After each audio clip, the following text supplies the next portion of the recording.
नमस्कार, आप सभी का स्वागत है। हम लोग बीए पार्ट सेकंड के प्रथम प्रश्न पत्र प्रमुख राजनीतिक व्यवस्थाएं का अध्ययन कर रहे हैं और यह है पॉलिटिकल साइंस डिपार्टमेंट का YouTube channel BSR political science classes है। इस प्रश्न पत्र के अंतर्गत हम लोग ब्रिटेन का संविधान पढ़ रहे हैं, जिसके अंतर्गत जो टॉपिक हमारा चल रहा है उसका नाम है ब्रिटिश सम्राट एवं राजमुकुट। ब्रिटिश सम्राट एवं राजमुकुट से संबंधित कुछ बातों की चर्चा हमने अपने पिछले वीडियोस में की है और इसी को हम आगे बढ़ाते हुए ब्रिटिश सम्राट एवं राजमुकुट से संबंधित कुछ अन्य बातों की चर्चा इस वीडियो के अंतर्गत करेंगे। जैसे सम्राट की वास्तविक स्थिति क्या है, सम्राट एक कथन है ब्रिटिश सम्राट के बारे में कि सम्राट कोई त्रुटि नहीं कर सकता। इसको हम जानने का प्रयास करेंगे कि इस कथन का क्या अर्थ है और प्रशासन में सम्राट की स्थिति व प्रभाव क्या है और राजा या सम्राट के प्रभाव के क्या आधार हैं। तो इन कुछ प्रमुख बिंदुओं पर चर्चा आज हम इस वीडियो के अंतर्गत करने जा रहे हैं। तो आइए प्रारंभ करते हैं। सबसे पहले हम देखते हैं कि सम्राट की वास्तविक स्थिति क्या है, actual position of the king. जैसा कि आप लोग सब जानते हैं, हमने इस बारे में पहले भी चर्चा की है कि सम्राट जो है राज करता है, शासन नहीं। वह राज्य का अध्यक्ष तो है लेकिन शासन का अध्यक्ष नहीं है। तो इसलिए सम्राट के बारे में क्या कहा जाता है कि वह सम्राट जो है राज करता है, शासन नहीं करता। आप लोग परिचित है इस बात से कि संसदीय शासन व्यवस्था में दो प्रकार की कार्यपालिका होती है, औपचारिक कार्यपालिका और वास्तविक कार्यपालिका। जो औपचारिक कार्यपालिका है वह सम्राट है और जो वास्तविक कार्यपालिका है वह कैबिनेट और प्रधानमंत्री है। तो सम्राट है वह राज्य का अध्यक्ष होता है, इसका मायने यह है कि वह राज तो करता है, और जो कैबिनेट और प्रधानमंत्री है वह दोनों शासन के अध्यक्ष होती हैं। तो वह शासन का कार्य करती हैं, राज का कार्य सम्राट द्वारा किया जाता है। सैद्धांतिक दृष्टि से सम्राट की जिन शक्तियों का उल्लेख हमने अपने पिछले वीडियोज में किया था और हमने बताया था उन शक्तियों का प्रयोग वास्तविक रूप में सम्राट द्वारा नहीं किया जाता। किसके द्वारा किया जाता है? कैबिनेट के द्वारा। सम्राट तो कार्यपालिका का औपचारिक प्रधान होता है जो राज्य करता है लेकिन शासन नहीं करता। आप लोग परिचित हैं कि ब्रिटेन में संसदीय शासन व्यवस्था है और इस कारण प्रत्येक सार्वजनिक कार्य के लिए वहां पर कौन उत्तरदायी होता है? मंत्री। ठीक है ना, जो भी सार्वजनिक कार्य किए जाते हैं उसके लिए मंत्री उत्तरदायी होता है और जहां उत्तरदायित्व होता है वहीं पर शक्तियां भी होती हैं। तो वास्तविक रूप में शासन की शक्तियों का प्रयोग मंत्रियों के द्वारा किया जाता है, सम्राट के द्वारा नहीं। क्योंकि मंत्री ही सार्वजनिक कार्यों के लिए उत्तरदायी होते हैं तो वास्तविक शक्तियां भी मंत्रियों के पास या कैबिनेट के पास होती है, सम्राट के पास नहीं। यहां हम एक फाइनर के कथन का उल्लेख करना चाहेंगे। सम्राट की शक्तियों के बारे में फाइनर कहते हैं कि यह विशाल, गगनचुंबी तथा वैभवपूर्ण अट्टालिका है। अट्टालिका एक ऊंचे भवन के लिए हम कह सकते हैं जिसके अंदर राजनीतिक शक्ति का एक शून्य स्थान है। मतलब सम्राट कैसा है? एक विशाल, गगनचुंबी, वैभवपूर्ण अट्टालिका के समान है, लेकिन उसके अंदर राजनीतिक शक्ति शून्य के बराबर है। तो ये कथन फाइनर का सम्राट के बारे में बड़ा महत्वपूर्ण है। हम आगे बढ़ते हैं, हम थोड़ा इतिहास पर नजर डाल लेते हैं। हम लोगों ने जब ब्रिटिश संविधान के विकास की कहानी पढ़ी थी तो उस दौरान भी ये सारी बातें हमने आपको बताई थी, लेकिन एक बार संक्षिप्त रूप में इनको हम देख लेते हैं। ट्यूडर काल, जब ब्रिटेन में ट्यूडर वंश के सम्राट राज कर रहे थे, उस समय सम्राट का पद जो है वास्तव में शक्ति और प्रभाव का पद था। उसे शक्ति भी प्राप्त थी और प्रभाव भी प्राप्त था। महारानी एलिजाबेथ प्रथम एक शक्तिशाली शासिका साम्राज्ञी रही हैं, किंतु महारानी एलिजाबेथ प्रथम के बाद से सम्राट की शक्तियां कम होना प्रारंभ हो गई। 17वीं सदी में हम लोगों ने पढ़ा था अभी, 17वीं सदी में असीमित राजतंत्र और मर्यादित राजतंत्र के समर्थकों के बीच संघर्ष हुआ और जिसके परिणाम सम्राट पद के लिए घातक सिद्ध हुए। दो गुट थे, एक गुट चाह रहा था कि राजतंत्र कैसा होना चाहिए? असीमित, और दूसरा गुट क्या चाह रहा था कि राजतंत्र मर्यादित होना चाहिए। तो इन दोनों गुटों में जो संघर्ष हुआ उसकी वजह से सम्राट के पद की जो शक्तियां थी वे भी कम हुई। सन 1649 में सम्राट पद को समाप्त करके, आप लोगों को पता होना चाहिए बात, जब एक बार उस वीडियो को दोबारा देखना जिसमें हमने ब्रिटेन के संविधान के इतिहास को पढ़ा था, उसके विकास की कहानी को पढ़ा था। 1649 में सम्राट के पद को समाप्त कर दिया गया था और वहां पर गणतंत्र की स्थापना की गई थी। और यह गणतंत्र 11 वर्ष चला और पुनः 1660 में सम्राट के पद की पुनर्स्थापना कर दी गई, यानी सम्राट का पद पुनर्जीवित हो गया और चार्ल्स द्वितीय को 1660 में ब्रिटेन का सम्राट बनाया गया। किंतु इसके साथ सम्राट की जो शक्तियां थी वे पुनर्जीवित नहीं हो सकी। सम्राट का पद तो पुनर्स्थापित हो गया, लेकिन जो शक्तियां थी ट्यूडर काल में, वे शक्तियां पुनः स्थापित पुनर्जीवित नहीं हो सकी। अब क्या, सम्राट प्रशासन में एक छाया मात्र बनकर रह गया। वास्तविक सत्ता किसके हाथों में आ गई? संसद के हाथों में।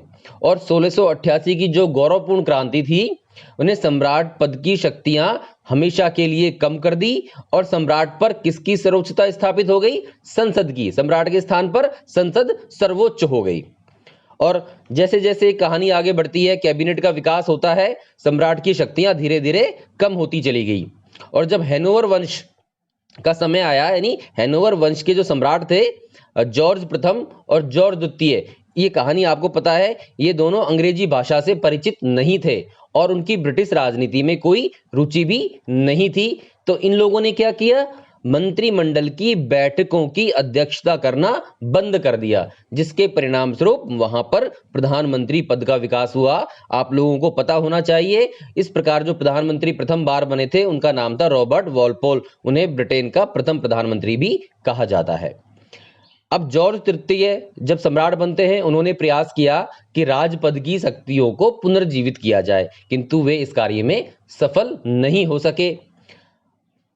अब प्रधानमंत्री तथा कैबिनेट के सदस्यों की नियुक्ति और पदच्युति के संबंध में निश्चित परंपराएं स्थापित हो गई और सम्राट इस संबंध में अपने विवेक का प्रयोग नहीं कर सकता था। पहले क्या था? प्रधानमंत्री और जो कैबिनेट है, इसकी नियुक्ति और पदच्युति, यानी उनको अपने पद से हटाने के लिए निश्चित परंपराएं नहीं थी। लेकिन धीरे धीरे जैसे हमें कैबिनेट का, संसदीय शासन व्यवस्था का विकास होता चला गया, तो इस संबंध में वहां पर निश्चित सुनिश्चित परंपराएं स्थापित हो गई और सम्राट का इस संबंध में कोई विवेकाधिकार वहां पर नहीं रहा।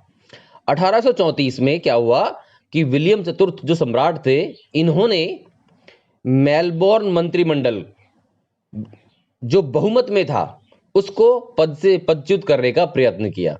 1834 में सम्राट विलियम चतुर्थ ने ऐसे मंत्रिमंडल को जो बहुमत में था उसको हटाने का प्रयास किया, किंतु वे इस कार्य में सफल नहीं हो सके। अपनी अनिच्छा के बावजूद 1833 में सम्राट को प्रथम सुधार अधिनियम, हम लोगों ने पढ़ा था 1833 का प्रथम सुधार अधिनियम को अपनी स्वीकृति देनी पड़ी। तो ये सारा जो हुआ, ये कहानी जो बढ़ रही है, धीरे धीरे सम्राट का जो शक्तियां थी वो धीरे धीरे कम होती चली गई जैसे जैसे वहां पर कैबिनेट का विकास हुआ। और रानी विक्टोरिया तक सम्राट का पद था वह पूर्णतया मर्यादित शक्तियों का पद बन गया।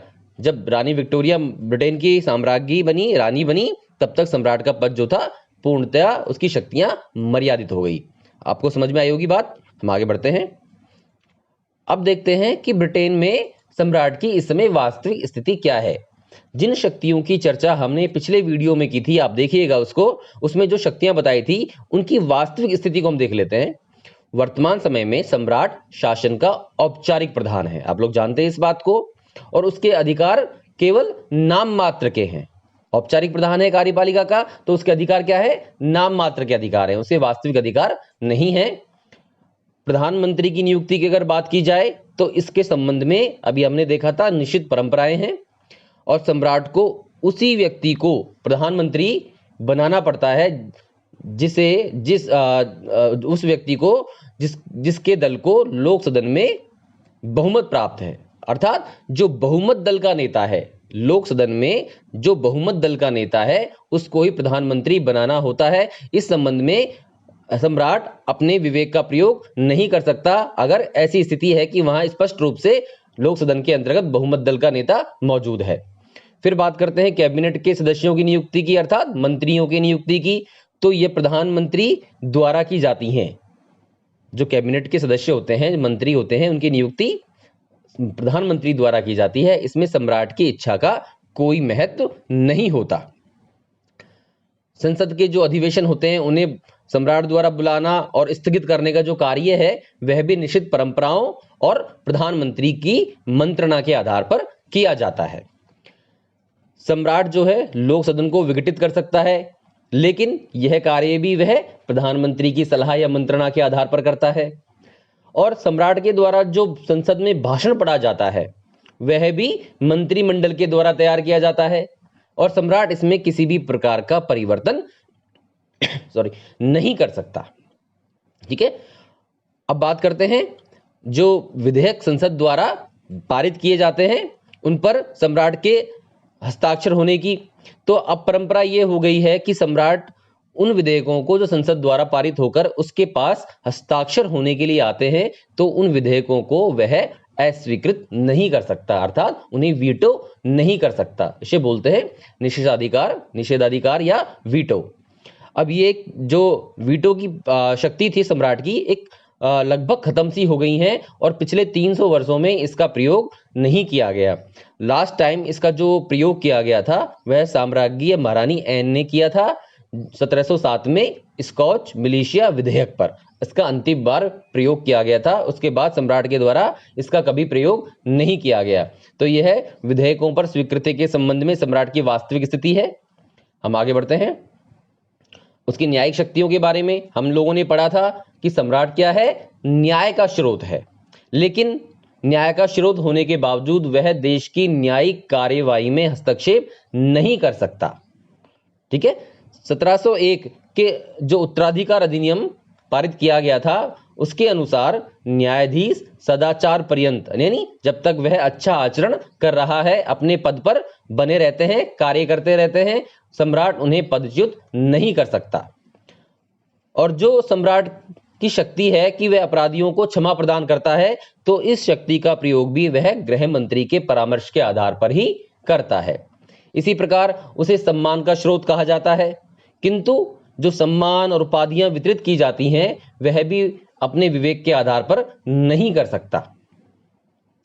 पीयर यानी लॉर्ड सभा के सदस्य को क्या कहते हैं, पीयर। तो पीयर बनाने के संबंध में सम्राट को प्रधानमंत्री के परामर्श के अनुसार ही कार्य करना होता है और अन्य उपाधियां प्रदान करने के संबंध में भी यही स्थिति है। इस प्रकार स्पष्ट है कि राजा के जो अधिकार हैं लगभग शून्यवत, मतलब शून्य के बराबर हैं। वे औपचारिक हैं और वास्तविक नहीं। जिनका उल्लेख हमने सम्राट की शक्तियां, राजमुकुट की शक्तियों के संबंध में किया था, वे सारी शक्तियां जो है सम्राट की वे औपचारिक है, वास्तविक नहीं। सैद्धांतिक रूप में सम्राट के जो अधिकार बताए जाते हैं व्यवहार में उनका प्रयोग प्रधानमंत्री और मंत्रियों के द्वारा किया जाता है और वे ही इसके लिए उत्तरदायी भी होते हैं। तो आपको समझ में आई सम्राट की वास्तविक स्थिति क्या है। हम आगे बढ़ते हैं। ब्रिटिश सम्राट के बारे में एक बात कही जाती है कि सम्राट कोई त्रुटि नहीं कर सकता, the king can do no wrong. तो हम देखते हैं कि इस कथन के, इस उक्ति के क्या मायने हैं, इसका क्या अर्थ है। सामान्य रूप से अभी हमने देखा है कि सम्राट को वास्तविक रूप में कोई शक्तियां प्राप्त नहीं है, वह कोई कार्य नहीं करता। तो जिसे कोई कार्य करने की शक्तियां ही नहीं है तो उसे त्रुटि होने की संभावना भी नहीं रहती। तो इसका मायने हम देखते हैं कि वर्तमान समय में शासन व्यवस्था के अंतर्गत सम्राट की वास्तविक स्थिति को स्पष्ट करने के लिए इस शब्दावली का प्रयोग किया जाता है कि सम्राट कोई त्रुटि नहीं कर सकता। ठीक है, शासन व्यवस्था के अंतर्गत सम्राट की वास्तविक स्थिति को स्पष्ट करने के लिए इस शब्दावली या कथन का प्रयोग किया जाता है कि सम्राट कोई त्रुटि नहीं कर सकता। शाब्दिक रूप में इसका क्या अर्थ है कि सम्राट जो कुछ भी करता है ठीक ही करता है और उसके किसी भी कार्य में कोई त्रुटि या गलती होने की संभावना नहीं होती। शाब्दिक अर्थ है ये कि सम्राट जो कुछ भी करता है ठीक ही करता है और उसके किसी भी कार्य में कोई त्रुटि नहीं होती। लेकिन इस कहावत का, इस शब्दावली का एक संवैधानिक महत्व भी है जिसे हम निम्न रूप में समझ सकते हैं कि इसका क्या संवैधानिक अर्थ है, क्या संवैधानिक महत्व है। तो सबसे पहली बात क्या है कि सम्राट जो है कानून के ऊपर है। सम्राट कोई त्रुटि नहीं कर सकता, अतः स्वाभाविक रूप से वह कानून के परे होता है, उसके विरुद्ध कोई कानूनी कार्यवाही नहीं की जा सकती।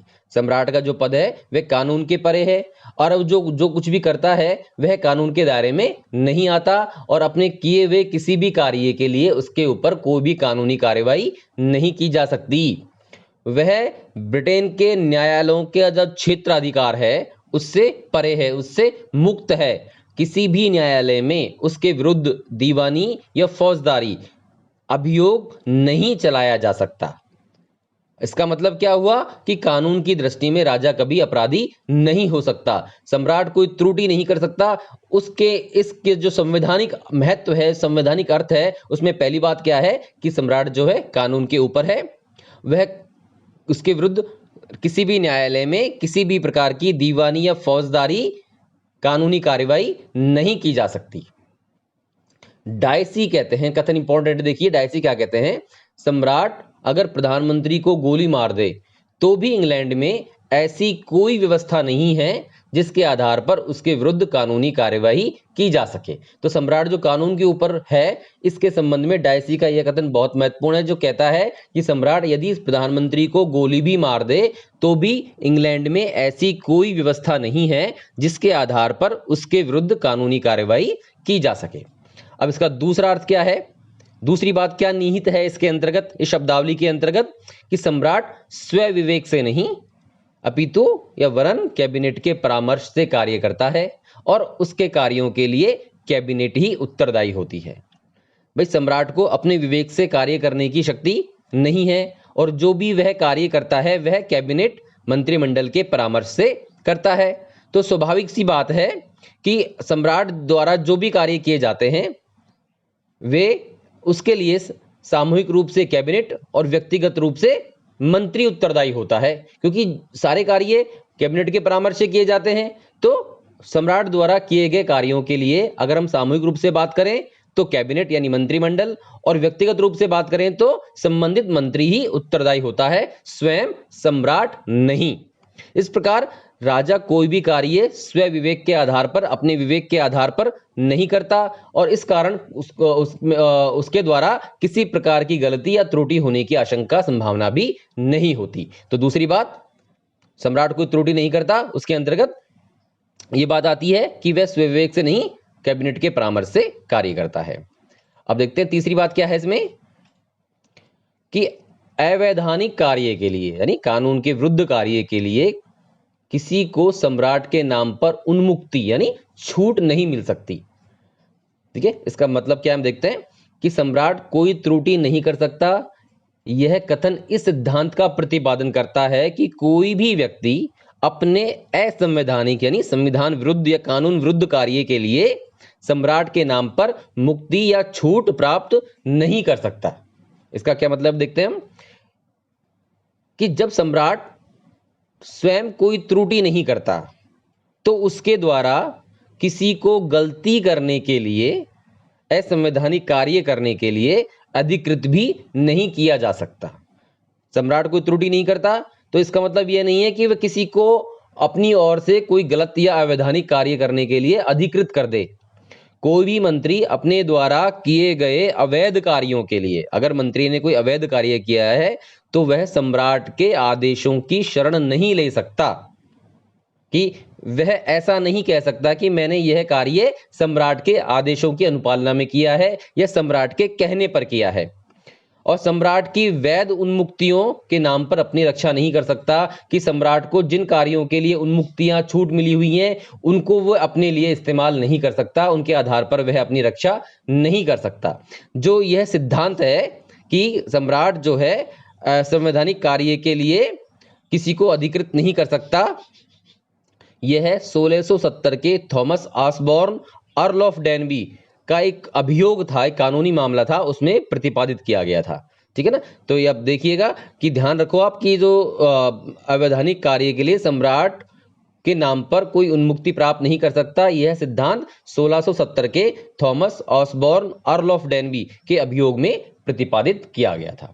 तो समझ में आई आपको बात कि जो सम्राट है वह कोई त्रुटि नहीं कर सकता। इसके क्या मायने हैं, इसका क्या शाब्दिक अर्थ है, इसका क्या संवैधानिक अर्थ है? ये कई बार प्रश्न परीक्षाओं में, विश्वविद्यालय की परीक्षाओं में पूछा जाता है। तो प्रश्न बनता है कि सम्राट कोई त्रुटि नहीं कर सकता, इस कथन का क्या आशय है? तो आपको उसके अंतर्गत ये 3 बातें बतानी है संक्षेप में।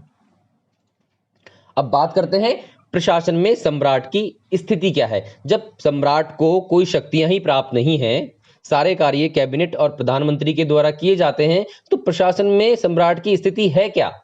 तो इसको हम जानने का प्रयास करते हैं। वास्तविक प्रशासन में सम्राट एक निष्क्रिय इकाई नहीं है। हम वास्तविक प्रशासन की अगर बात करें तो हम सम्राट को ऐसा नहीं कह सकते कि वह एक निष्क्रिय इकाई है। ब्रिटिश शासन व्यवस्था में सम्राट भले ही शक्तिहीन है, भले ही उसके पास शक्तियां नहीं है, लेकिन वह प्रभावहीन नहीं है। मतलब शक्तियां नहीं है लेकिन प्रभाव उसके पास है। तो आप लोगों ने शक्ति और प्रभाव का अंतर अपनी जो फर्स्ट ईयर की क्लास है उसके अंदर पढ़ा होगा कि उसके पास शक्ति नहीं है लेकिन प्रभाव है। एक तथ्य क्या है कि ब्रिटिश सम्राट एक संवैधानिक शासक मात्र है और वह राज्य करता है, शासन नहीं। ये बात हमको पता है, लेकिन इस आधार पर वास्तविक प्रशासन में उसे एक स्वर्णिम शून्य, गोल्डन जीरो या रबर की मोहर नहीं कहा जा सकता, कि अर्थात वह केवल रबर स्टाम्प है या स्वर्णिम शून्य है। ग्लैडस्टोन कहते हैं 17वीं सदी में सम्राट की स्थिति में जो परिवर्तन हुए हैं उनके कारण शक्ति के स्थान पर उसे लाभदायक प्रभाव की स्थिति प्राप्त हो गई है। जो सम्राट की स्थिति में परिवर्तन हुए 17वीं सदी में 1688 की गौरवपूर्ण क्रांति के बाद, अब भले ही वह शक्ति का पद नहीं रह गया हो लेकिन वह लाभदायक प्रभाव का पद रह गया। ठीक है ना? तो यह बात ग्लैडस्टोन कहते हैं। ब्रिटिश राज्य का प्रमुख होने के नाते, जैसा कि आप जानते हैं सम्राट जो है ब्रिटिश राज्य का प्रमुख है, तो ब्रिटिश राज्य और जनता के हितों की रक्षा करना उसका पवित्र कर्तव्य है और अपने इस कर्तव्य को पूरा करने के लिए उसके द्वारा अपने प्रभाव का ही उपयोग किया जाता है। शक्तियां तो उसके पास नहीं है जिनके आधार पर वह ब्रिटिश राज्य और जनता के हितों की रक्षा कर सकता है, लेकिन यह कार्य किसके माध्यम से वह करता है? प्रभाव के माध्यम से। और इस प्रभाव का उपयोग वह किस प्रकार कर सकता है, इस संबंध में बेजोट विचारक जो हैं, विद्वान जो हैं, बहुत ही महत्वपूर्ण बात कहते हैं कि प्रशासन तथा नीति निर्धारण के संबंध में सम्राट को 3 महत्वपूर्ण राजनीतिक अधिकार प्राप्त हैं। प्रशासन और नीति निर्धारण के संबंध में कौन से महत्वपूर्ण अधिकार प्राप्त हैं बेजोट के अनुसार? परामर्श के लिए पूछे जाने का अधिकार, प्रोत्साहित करने का अधिकार और चेतावनी देने का अधिकार। तो देखिए आप, परामर्श के लिए पूछे जाने का अधिकार, प्रोत्साहित करने का अधिकार और चेतावनी देने का अधिकार। इन अधिकारों का महत्व बताते हुए बेजोट कहते हैं कि एक बुद्धिमान सम्राट को इनके अतिरिक्त अन्य किन्हीं अधिकारों की आवश्यकता नहीं है। जो सम्राट का प्रभाव है ब्रिटिश प्रशासन में और नीति निर्धारण में, वह इन 3 शक्तियों के आधार पर है। परामर्श के लिए पूछे जाने का अधिकार, प्रोत्साहित करने का अधिकार और चेतावनी देने का अधिकार। अब ये क्या अधिकार है हम देखते हैं इनको एक एक करके। परामर्श देने का अधिकार, ये क्या है? इस अधिकार का क्या तात्पर्य है कि मंत्रीगण समय समय पर राजा से सलाह या परामर्श लेते रहें। परामर्श देने का अधिकार क्या है कि जो मंत्रीगण हैं उनको राजा से समय समय पर सलाह या परामर्श लेते रहना चाहिए और जो कोई महत्वपूर्ण निर्णय है उसको क्रियान्वित करने से पहले राजा के विचार विमर्श के लिए उसको पास भेजना चाहिए, राजा के विचारार्थ रखा जाना चाहिए। और इस अधिकार का उद्देश्य क्या है? राजा को शासन संबंधी बातों से अवगत कराना। तो यह जो अधिकार है उसका, परामर्श देने का अधिकार, राइट टू बी कंसल्टेड, तो इसका प्रयोग वह ब्रिटिश राज्य और ब्रिटिश जनता के हितों की रक्षा के लिए कर सकता है। उसका एक प्रभाव का यह आधार है कि मंत्रीगण समय समय पर राजा से सलाह या परामर्श लेते रहें, प्रत्येक महत्वपूर्ण निर्णय को क्रियान्वित करने से पूर्व राजा के विचारार्थ रखा जाए, और इस अधिकार का जो उद्देश्य है वह क्या है? शासन संबंधी बातों से राजा को अवगत कराना। दूसरा है प्रोत्साहित करने का अधिकार। इस अधिकार का क्या तात्पर्य है कि अगर मंत्री अच्छा कार्य कर रहे हैं तो राजा को उन्हें शाबाशी देनी चाहिए। यदि शासन की किसी नीति को देश के लिए हितकर या हितकारी समझा जाता है, राजा समझता है, तो मंत्रियों को वह उस नीति को क्रियान्वित करने के लिए प्रोत्साहित करता है। ठीक है, तो जो अगर मंत्री अच्छा कार्य कर रहे हैं तो उन्हें शाबाशी देता है, और अगर कोई नीति देश के लिए हितकारी है तो उसे क्रियान्वित करने के लिए वह मंत्रियों को प्रोत्साहित भी करता है। अब है चेतावनी देने का अधिकार, राइट टू बी वार्न्ड। इस अधिकार का क्या आशय है कि मंत्री परिषद के जो निर्णय राजा के सामने विचार के लिए रखे जाते हैं, यदि राजा की राय में वे देश के लिए अहितकर हैं तो वह मंत्रियों को चेतावनी दे सकता है, और उस निर्णय या उस नीति के संभावित दुष्परिणामों को वह मंत्रियों को बता सकता है और अपने सुझाव दे सकता है। तो वास्तविक प्रशासन में जो सम्राट का प्रभाव है, बेजोट ने उसके 3 आधार बताए हैं। एक तो परामर्श देने का अधिकार, प्रोत्साहित करने का अधिकार और चेतावनी देने का अधिकार। यदि सम्राट अपने इन अधिकारों का सम्यक रूप से, उचित रूप से प्रयोग कर सकता है तो इससे अधिक सम्राट को किसी और अधिकार की आवश्यकता नहीं है। सम्राट अपने इन अधिकारों के आधार पर वास्तविक प्रशासन को किस सीमा तक प्रभावित करता है, इस संबंध में निश्चित रूप से कहना कुछ संभव नहीं है, क्योंकि संसदीय शासन की क्या परंपरा है कि सम्राट और प्रधानमंत्री के बीच क्या मंत्रणा हुई है, क्या सलाह मशवरा हुआ है, उसे गुप्त रखा जाता है। लेकिन कुछ ऐसे प्रमाण मौजूद हैं जो सम्राट के प्रभाव को बताते हैं। रानी विक्टोरिया का जो पत्र व्यवहार प्रकाशित हुआ और हेरल्ड निकलसन के द्वारा सम्राट पंचम की जो आत्मकथा लिखी गई, जॉर्ज पंचम की जो आत्मकथा लिखी गई, उनसे यह बात स्पष्ट होती है कि सम्राट चाहे कितना ही शक्तिहीन क्यों ना हो, वह अब भी प्रशासनिक क्षेत्र में घटना चक्र को पर्याप्त सीमा तक प्रभावित करने की क्षमता रखता है। वास्तविक प्रशासन में सम्राट के प्रभाव का एक कारण यह है, सम्राट व्यक्तिगत रूप में कुछ ऐसे कार्य करता है जिन्हें कोई नहीं कर सकता, जैसे विदेशी राजदूतों का स्वागत करना, पीयर अर्थात लॉर्ड सभा के सदस्य नियुक्त करना, उपाधियां वितरित करना, सिंहासन का भाषण देना। सिंहासन भाषण कहते हैं। प्रधानमंत्री की नियुक्ति और लोक सदन का विघटन भी वही करता है। अब देखते हैं प्रधानमंत्री की नियुक्ति और लोक सदन का विघटन भी वह एक निश्चित परंपरा और कैबिनेट की सलाह के अनुसार करता है, लेकिन कई बार ऐसी परिस्थितियां पैदा हुई हैं ब्रिटिश इतिहास में कि सम्राट को अपने विवेक से कार्य करना पड़ा, जिसके कुछ उदाहरण मौजूद हैं। सन 1894 में प्रधानमंत्री पद के अनेक उम्मीदवार थे और लॉर्ड रोजबरी को प्रधानमंत्री बनाने में रानी विक्टोरिया ने अपने विवेक का प्रयोग किया था। तो एक तो अपने विवेक के प्रयोग का उदाहरण यहां मिलता है 1894 में, जब रानी विक्टोरिया ने अपने विवेक के आधार पर लॉर्ड रोजबरी को प्रधानमंत्री बनाया। फिर 1931 की हम बात करते हैं। रैमजे मैकडोनाल्ड के नेतृत्व में राष्ट्रीय सरकार का जो गठन किया गया था, उसमें भी सम्राट द्वारा ही पहल की गई थी। ठीक है, तो इसको घटना को राजमहल की क्रांति के नाम से ब्रिटिश इतिहास में, ब्रिटिश संवैधानिक विकास के इतिहास में जाना जाता है, जब रैमजे मैकडोनाल्ड के नेतृत्व में ब्रिटेन में राष्ट्रीय सरकार का गठन सम्राट की पहल पर किया गया था। तो इस घटना को वहां पर राजमहल की क्रांति, पैलेस रिवॉल्यूशन ऑफ 1931 की संज्ञा दी जाती है।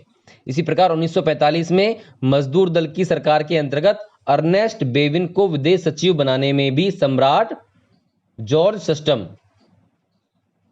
का महत्वपूर्ण भूमिका थी 1945 में। इसी प्रकार 1957 की हम बात करें, जब मिस्र के विरुद्ध असफल सैनिक क्रांति के बाद तत्कालीन प्रधानमंत्री ईडन को त्यागपत्र देना पड़ा, तो अनुदार दल में नेता पद के लिए 2 उम्मीदवार थे, 2 व्यक्ति थे, बटलर और मैकमिलन। तो महारानी ने क्या किया, चर्चिल और सैलिसबरी से मंत्रणा कर बटलर के स्थान पर मैकमिलन को प्रधानमंत्री पद ग्रहण करने के लिए आमंत्रित किया। ठीक है, इसी प्रकार की स्थिति 1963 में मैकमिलन के त्यागपत्र के बाद उत्पन्न हुई। 1963 में जब मैकमिलन ने त्यागपत्र दिया था, तो इस समय अनुदार दल में अनेक प्रत्याशी थे और बटलर इनमें प्रमुख थे, लेकिन रानी ने बटलर के स्थान पर लॉर्ड ह्यूम को अपने विवेक से प्रधानमंत्री पद ग्रहण करने के लिए आमंत्रित किया। तो ये कुछ उदाहरण हैं जहां हम ये बात सिद्ध कर सकते हैं कि कई बार ऐसी परिस्थितियां आई हैं ब्रिटिश इतिहास में, आ सकती हैं, जहां सम्राट को अपने विवेक से कार्य करने का मौका मिला है, मौका मिल सकता है। कहा जा सकता है कि सम्राट शक्तिहीन है, लेकिन प्रधानमंत्री के चुनाव तथा कुछ अन्य बातों में विशेष परिस्थितियों के अंतर्गत वह अपने प्रभाव का, अपने विवेक का प्रयोग कर सकता है। बात समझ में आई आपको? हम अंतिम बिंदु चर्चा करते हैं कि राजा की जो प्रभाव की हमने बात की है कि जो राजा का प्रभाव है उसका क्या कारण है, कि राजा को जो इतना प्रभाव प्राप्त है ब्रिटेन के अंतर्गत, उसके कारण क्या है। तो कुछ कारण हम यहाँ गिना सकते हैं, जैसे उसका व्यक्तित्व। कार्टर कहते हैं कि शासन पर सम्राट का प्रभाव औपचारिक शक्तियों की अपेक्षा उसके व्यक्तित्व पर निर्भर करता है। ठीक है, जो प्रशासन या शासन पर सम्राट का जो प्रभाव है उसकी औपचारिक शक्तियों के कारण नहीं है, उसके व्यक्तित्व के वजह से है।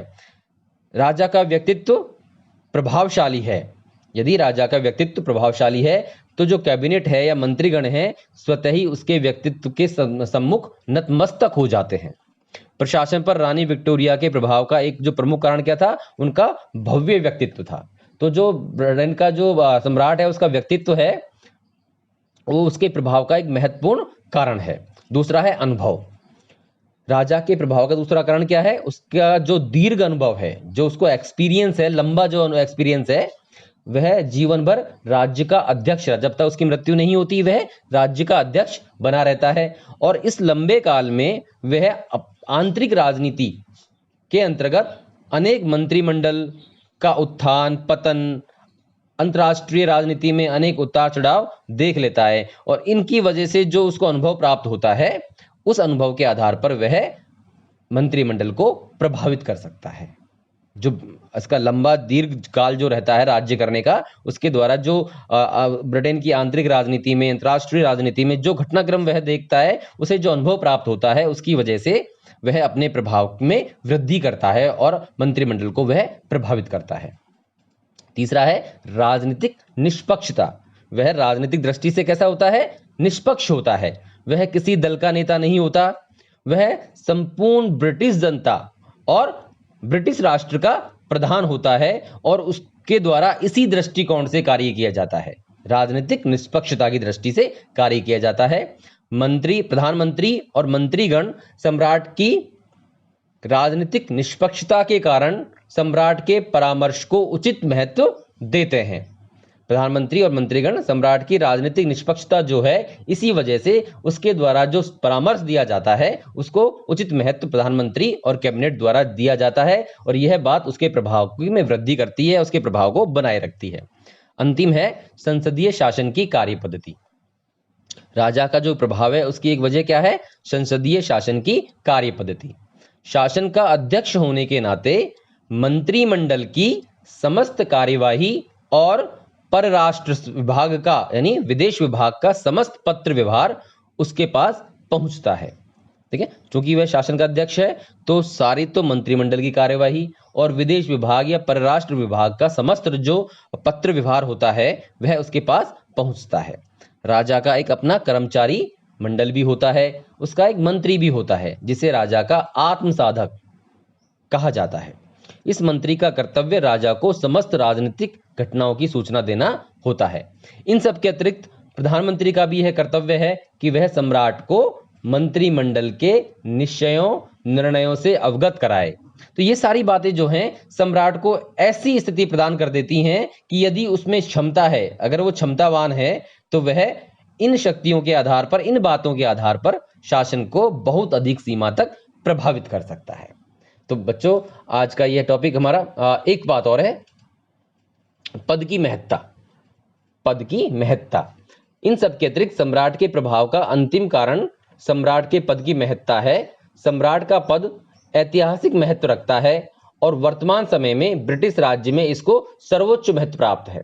स्वाभाविक रूप से सम्राट के द्वारा जो परामर्श दिया जाता है, मंत्रिमंडल उसका पर्याप्त महत्व मानते हुए उस पर विचार करने का कार्य करता है। तो ये 5 बातें हैं जो सम्राट के पद के प्रभाव का आधार हैं: व्यक्तित्व, अनुभव, राजनीतिक निष्पक्षता, संसदीय शासन की कार्य पद्धति और उसके पद की महत्ता।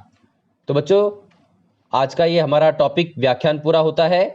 आज हमने ब्रिटिश सम्राट के बारे में कुछ महत्वपूर्ण बातों को जाना, जैसे सम्राट की वास्तविक स्थिति क्या है, एक कथन कि सम्राट कोई त्रुटि नहीं कर सकता, इसके क्या मायने हैं, सम्राट प्रशासन में सम्राट की स्थिति और प्रभाव क्या है, और राजा या सम्राट का जो प्रभाव है उसके क्या आधार हैं। आशा है आपको ये बात समझ में आई होगी। आपसे फिर मिलेंगे। धन्यवाद।